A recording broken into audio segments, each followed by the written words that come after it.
Warriors of Chaos, 1 year later. Arcane Journal's relatively new for us, but we got some games in, plenty of them actually.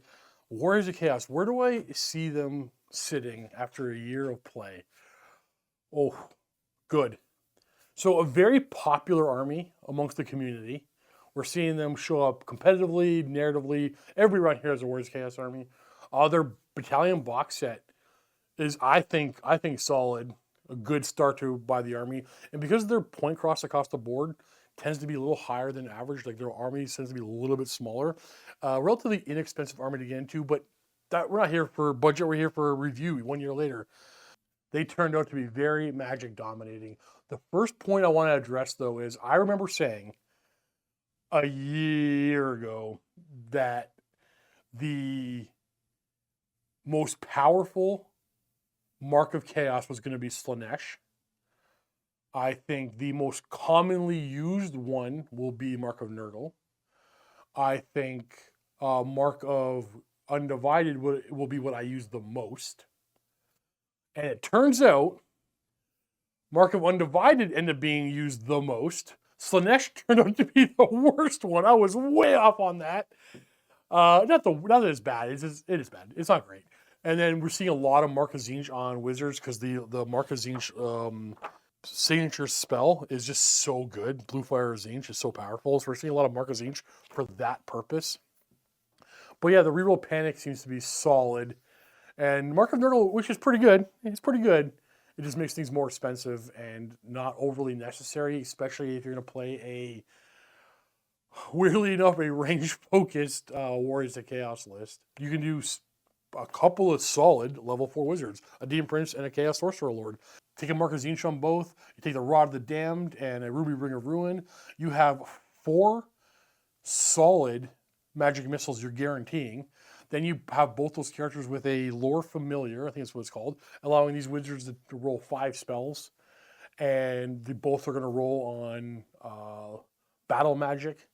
And you're likely to get 2 fireballs, 2 Pillar of Fires, a 3rd fireball with a Ruby Ring of Ruin, and a the summoning from the Rod of the Damned. So 6 good damaging spells is a very common competitive way of playing Warriors of Chaos, and I've done it too many times myself. But another army that could play many playstyles. They could do Cav focus list, even though their Arcane Journal, their Heralds of Darkness end up being mediocre. So I believe if you want my in-depth review on the Heralds of Darkness, my first impressions review of the Heralds of Darkness was spot on.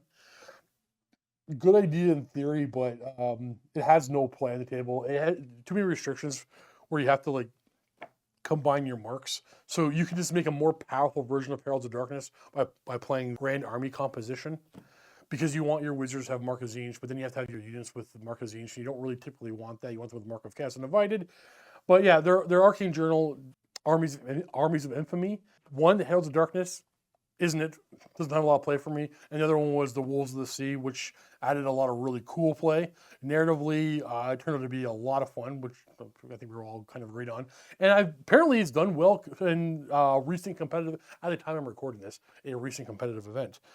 But yeah, we have cheaper, weaker human infantry and mounted things with Marauders on foot and on horse. We have the Warriors of Chaos themselves on foot and on horse, heavier armored, more weapon skill, toughness, more weapon skill, higher strength and toughness.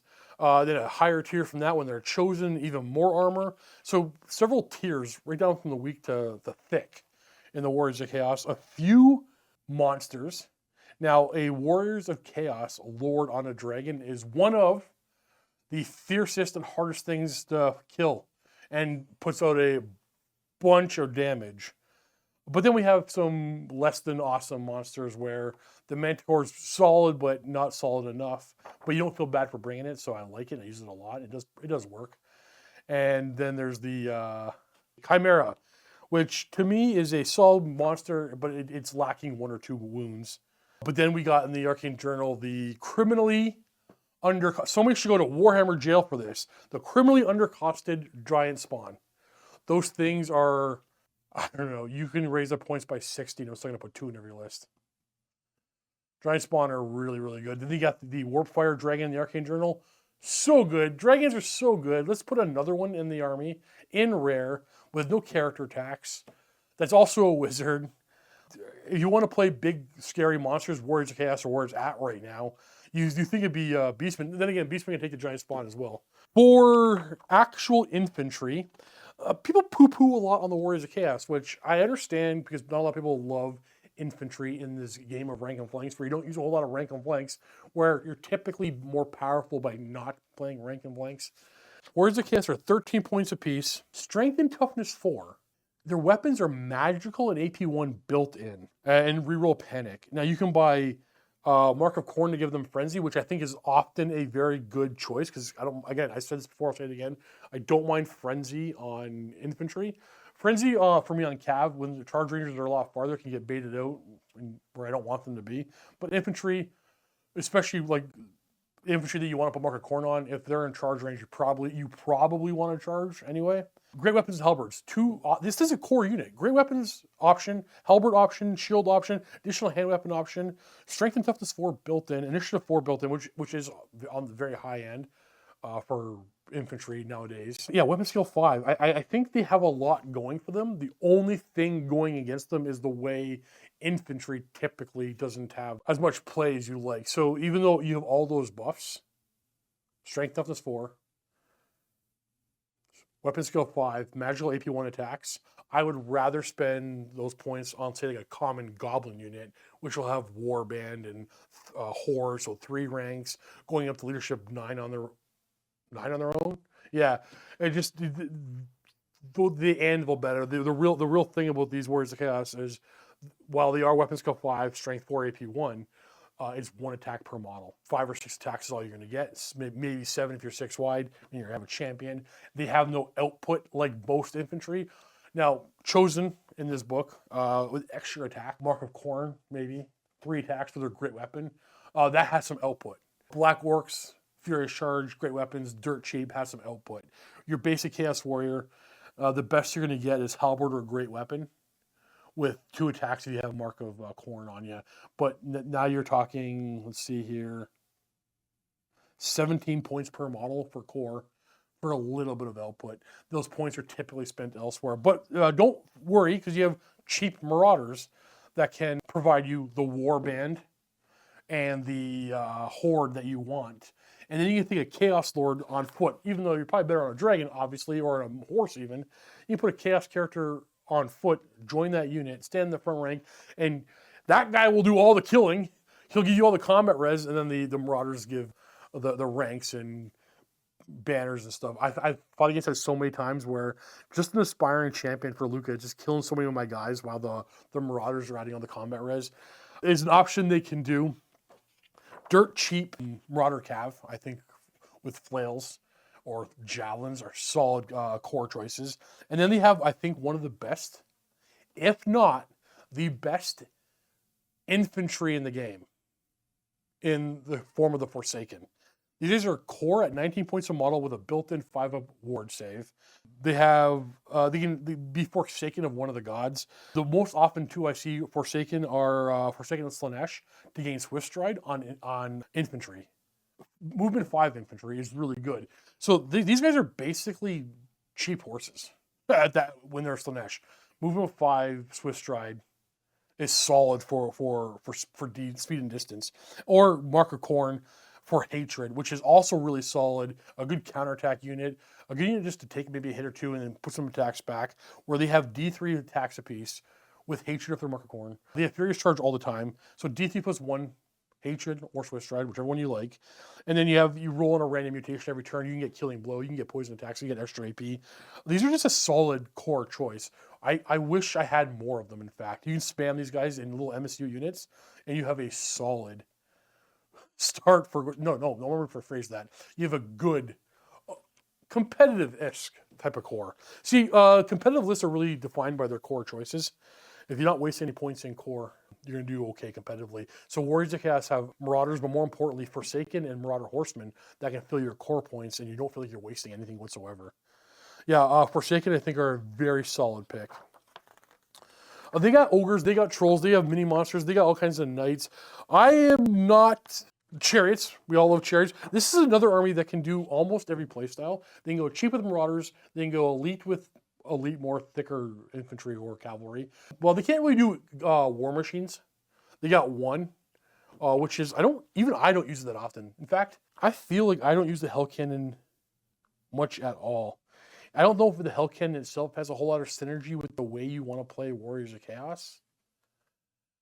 I wonder why I don't. I for the purpose of this review, I can't explain to you why I don't use the Hell Cannon much. Whereas I remember when I first got one back in 8th edition, I used it every chance I got. Nowadays, I think the army wants to be fast-moving, the way I play them, fast-moving shooters, and engage sometimes is the way I play. And the Hell Cannon doesn't, you would think it would synergize with that. Why do I not use the Hell Cannon more? I have no answer. Give me your thoughts on the Hell Cannon below, guys. It is a 215 point toughness 6 behemoth, but it's a stone thrower. It's strength 10 AP5 D3 damage, small blast. The rest of the blast is strength 5 AP2, which is freaking solid. But it has like weird chart. Sometimes it breaks free from his little chaos orb handlers and acts like a monster. But this is a war machine that is not going to be killed by things that normally kill war machines. Your scout archers, your scout little war machine hunters aren't killing this Hell Cannon. I feel like I should use it more. It is rare, so it's in the same spot as Gigantic Spawn and Warfire Dragons. So maybe that's the main reason why I don't use it as much. I think Warriors of Chaos have some of the best magic item options in the entire game, especially with the Arcane Journal. They also have, sorry, I'm going to go too far here. They also have customizable characters where they have an extra magic table, the Gift of the Chaos Gods. Now, these aren't often decent picks, except for one, Enchanting Aura. Enemy units engage with this character, you lose strikes first. And if you don't have strikes first, you become subject to strikes last. That is so, like, that I think I overlooked that. That is so powerful. So you're turning off the High Elves strikes first, or the Elven strike first, and they often are using a great weapon with their strikes first, so they automatically strike after you, and hopefully you kill them. Everything else gets turned to strikes last. And you can have decent initiative on your fighting characters. So you could come in with Dragon Princes, 2 attacks apiece. Maybe they have Fury of Cain on them, 3 attacks apiece, charging into your dragon character or anybody else. They go down initiative 1, now they're initiative 4 because they charged. That's a lot of attacks coming your way. They need those attacks to get some combat res to win. But hey, your Chaos Lord, he's initiative, he's 6. He's swinging first. He's killing a bunch of them first because of the Enchanting Aura. If you want to play Hero Hammer, Chaos and Bretonnia are your top 2 choices, I think, right now for me. But Warriors of Chaos can do some crazy good characters. Not only that, they have a super fun mechanic that I don't even remember what I thought about it when I first reviewed the book. It was the Eye of the Gods. Roll a d6 at the start of the turn for every model. You get a semi-permanent or permanent buff. Maybe you get stupid. The mechanic has turned out to be just awesome. By the end of the game, you have these very offensive characters, and if you're Luca, they just don't die. Yeah, Warriors of Chaos, a solid army with many playstyles and options. I can't think of a issue that needs to be resolved with them or any kind of buff they need. Does anything for them need to be toned down? I can't even think of anything that needs to be toned down for them either. I think they're in a solid spot and they're powerful. They're right there, right where you want them to be. You never want, if this was the power scale of your army, and if future Steve can do some editing magic, I'm not going to. So low power armies, super high power armies, mid-tier armies. I always want my army to be here to here. You don't want to be the very top. You don't want to be the very top. You want to be the very bottom. But they're in a good spot. Another thing too is if you wanted to teach somebody how to play, this army could play way down as well.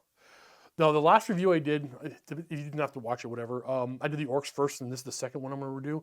But orcs can only play. I think it's harder for them to play down. I think Warriors of Chaos can play down to help new players learn the game, but they can play up. I think Warriors players can go here to here if you really wanted to, which I think is a feature for the army that I actually kind of really like.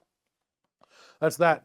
Stay tuned for the next review. We're going to go through them all. If the army that you want to see hasn't been reviewed yet, it's coming out real soon, I promise you. Think about joining the channel. It does help me make all these battle reports. Remember, there are 3 battle reports a week. 1 members only on Sundays and 2 battle reports Mondays and Tuesdays. and then live streams Wednesdays and Thursdays at 5:30 p.m. Join us live if you're able to, Eastern time, that is. See you the next one. Happy wargaming.